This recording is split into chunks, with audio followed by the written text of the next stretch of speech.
AITA for leaving my Bumble date stranded at a restaurant after she admitted she was going to her guy best friend's place after the date. A couple of months ago, I matched with Anna on Bumble. From the very beginning, I felt like we had an amazing connection. Anna was charming, funny, and genuinely engaging in all our conversations. We texted back and forth for a few weeks before moving to long FaceTime calls. These weren't just casual chats. They were hours-long conversations where we talked about our lives, our families, and our hopes for the future. We laughed a lot, shared embarrassing childhood stories, and even bonded over our shared love for the same obscure indie bands. It felt effortless. And for the first time in a long time, I thought I'd found someone who truly got me. After a few weeks of texting and calling, we finally decided to meet in person. I was excited but nervous.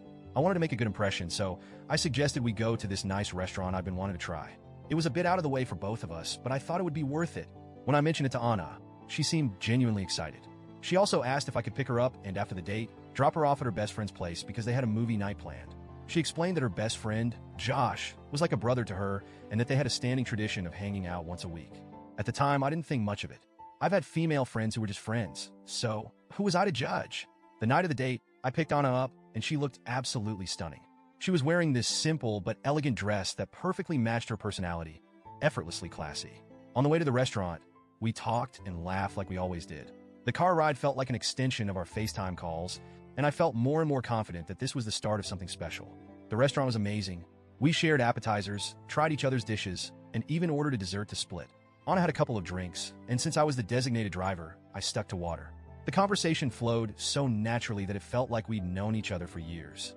By the time we finished dinner, I was already thinking about when I could see her again.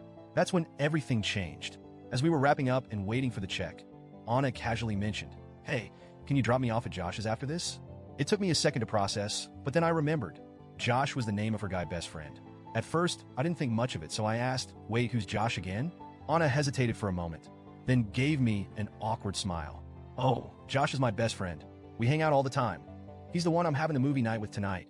Something about the way she said it made me pause. There was a slight nervousness in her voice, and I couldn't help but feel like there was more to the story. Trying to sound casual, I asked, "So, what's the deal with you two?" Anna sighed and looked down at her hands. "Okay, I want to be honest with you because I really like you, and I think you deserve to know the truth. Josh and I have been best friends for years, and sometimes, during our movie nights, we make out. But it's not a big deal. It's just a casual thing between friends." I felt like someone had punched me in the stomach. Here I was, thinking this date was the beginning of something meaningful, and now she was telling me that she was planning to go make out with her best friend after our date? I didn't even know what to say. My mind was racing, and I could feel a mix of anger, disappointment, and humiliation building up inside me. After a long pause, I finally managed to ask, "So, you're expecting me to take you to his place where you'll make out with him after tonight?" Anna's face turned red, and she quickly shook her head. "No, it's not like that. I mean, yes, we sometimes make out, but it's not serious. I really like you, and I want to be honest with you, because I see a future with you." Her words only made me feel worse. How was I supposed to believe that she was serious about me when she was still entangled in whatever this was with Josh? I tried to keep my cool, but I couldn't hide the hurt in my voice. "I think you should call Josh to come pick you up," I said. Anna looked shocked. "What? Why? I didn't mean to hurt you. I just wanted to be upfront because I thought you'd appreciate my honesty." "I do appreciate your honesty," I replied. "But I can't sit here and pretend like this doesn't bother me. I'm not going to drop you off at another guy's place after everything that's happened tonight." She looked like she was about to cry, and for a moment, I felt a pang of guilt. But I also knew I had to stand up for myself. I paid for my portion of the dinner, told her goodnight, and walked out. As I drove home, I couldn't stop replaying the night in my head. Part of me felt justified in leaving. I had every right to set boundaries and remove myself from a situation that felt disrespectful. But another part of me wondered if I'd overreacted. Was Anna really trying to be malicious? Or was she just being honest about a complicated situation? And should I have handled it differently? When I got home, I called my sister to vent and get her perspective.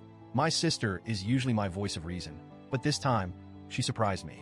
She said I was in the wrong. "You shouldn't have left her stranded," she said, "especially after she was being upfront and honest with you. That's not how you treat someone you care about." I tried to explain my side.